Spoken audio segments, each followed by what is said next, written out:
Okay, so for the final part, we'll be playing the last level in the game, Mount King DeDeDe. That's where he's got his castle at, and you know, if you look, his castle is quite a bit smaller than Castle Lololo, the second level of the game. The king is very conceited though. He's got pictures of himself everywhere in his castle. Okay, so what this last level does is it sends you through each world one last time. So I'll be switching the color palettes again, and wow, I chose some really bright colors for the first world. I just didn't want to go back to black and white again, at least not until the end of the game. But I didn't realize I chose a bunch of colors that pop for this first world here. So yeah, you collect this Kirby here and it destroys the Gordo blocking the door because you can't kill those. And then we go and fight Wispy Woods again. Yeah, at the end of each one of these things you fight the boss too. So, you know, get ready to say hi to each one of those fellas one last time. The music doesn't change though. We're hearing the regular Green Greens music, not the boss music. Thought he was easy the first time? Wait till you fight him the second time. So we got the first world taken care of, and I will be playing these in the correct order just for the sake of it. So I'll be needing to switch the color palette again. There we go. So for these other three worlds, I'll be using the same color palette as I did the first time. Okay, you know, I have to. It's not even real if I don't. It's just like he did it for the playthrough, okay? I have to stay true to what I've done, alright? Alright, Castle Lololo. These redo stages, by the way, are all really short. They don't make you play the whole game again. It's a new level, and it's very short. Alright, you assholes, come here. Yeah, I debated cutting these boss fights out just because it'll get a little bit redundant seeing them again, but you know, I figured this game is short enough already. I mean, that's probably the reason they have you fight all the bosses again in the first place, just to add a couple minutes onto the game before it's over. That's the only way I can make sense of it, at least, because other Kirby games don't usually do that unless you actually go to the boss rush in the menus. But menus are not something that this game even knows about. Alright, so there's the castle, and we're moving back over to the water level. So let's see that blue. Where are those colors at? Let's see them. There they are. There's that aqua blue. Alright, let's go. I'm ready to take another shot at killing this guy without getting hit. If I can even get in the doorway.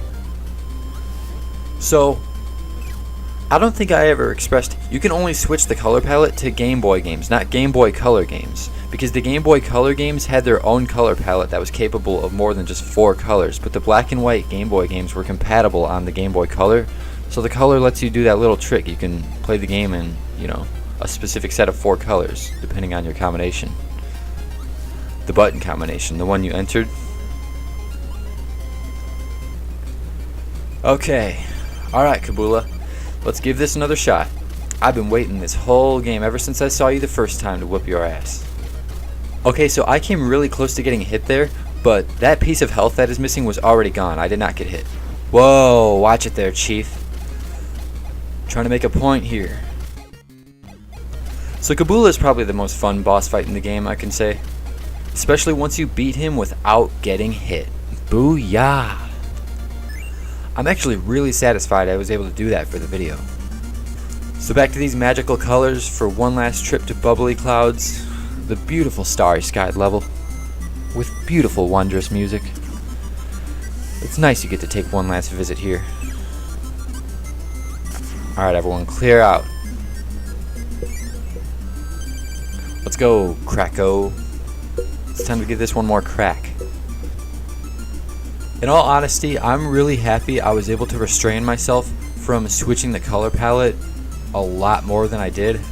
I limited it to each world, but honestly, when it comes to messing with the colors, that's something that I can get addicted to, and I could have some fun with that. So, you know, I knew I had to restrain myself from doing, you know, going all out and switching it from door to door, from room to room, enemy to enemy. No, I'm not that crazy. I would never do that. That's too much time, and I would still be editing the playthrough right now if I committed to all that.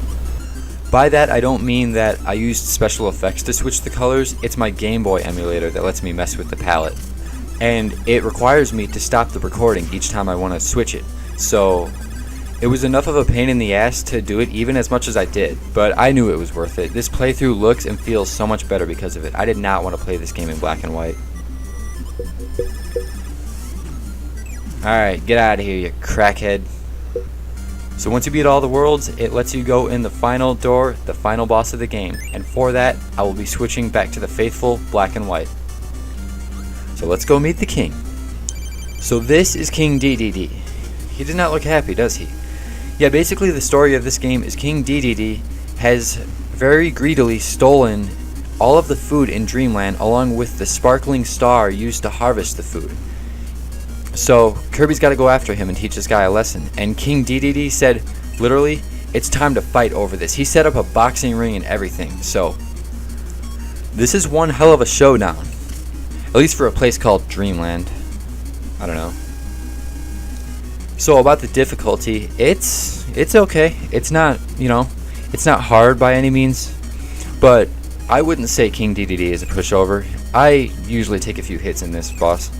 Cannot afford that now though, seeing as I only have one last health. It's really a good thing I didn't hit by Kabula because I'd be dead right now if I did. This is the same health bar I was fighting him and Krakow against. Actually, I can't remember if I even died in this playthrough at all.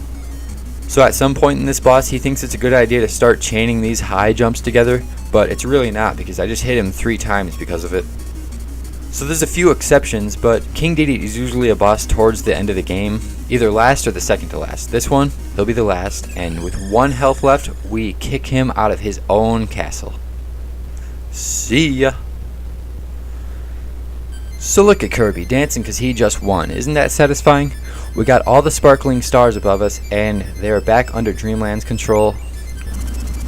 And I guess you get to see the display of their power here, because what they have the capability to do, they actually inflate Kirby all the way up to where he's a balloon powerful enough to carry a castle and restore the food to all of Dreamland. And that is our happy ending. So with Kirby, that's where it all started. This little microscopic one-sitting video game, this is what started the huge legacy that is still going to this day. And I mean, with good reason too. I mean, that's a unique enough gimmick. A guy that knows how to eat people and then shoot them out at other people. I don't even know where they came up with that, but it's really fun to play, and maybe this wouldn't be the first Kirby game I recommend you would play, but there's plenty of them out there. And if I had to recommend a Kirby game to pick up for your first time playing Kirby, I would definitely say one of the handheld ones. All the console ones are okay, but the handheld ones are what defined the series, and specifically the ones on the Game Boy Advance and some of the ones on the DS were all really awesome, and I highly recommend them. And plus, even if you want to play them in all chronological order, this game is by no means bad, and it's also really short, so you could just beat it without trying. So if I could give one last little piece of information about this game, HAL Laboratory, the owner of the Kirby series, is actually who worked on the first few Super Smash Bros. Games. So they're a talented bunch. Alright, so Kirby's standing in front of what seems to be a bunch of other Kirbys, and right there he bids us farewell.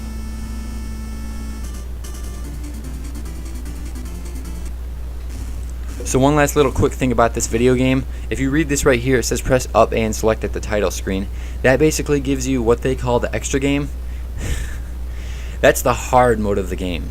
Yeah, you can unlock it without beating the video game, but it is most certainly harder. It's actually kind of challenging to beat, even for me, and maybe I'll be giving a playthrough for that, but certainly not right now. I've had enough of this game for tonight. So, see you next playthrough, and have a good night.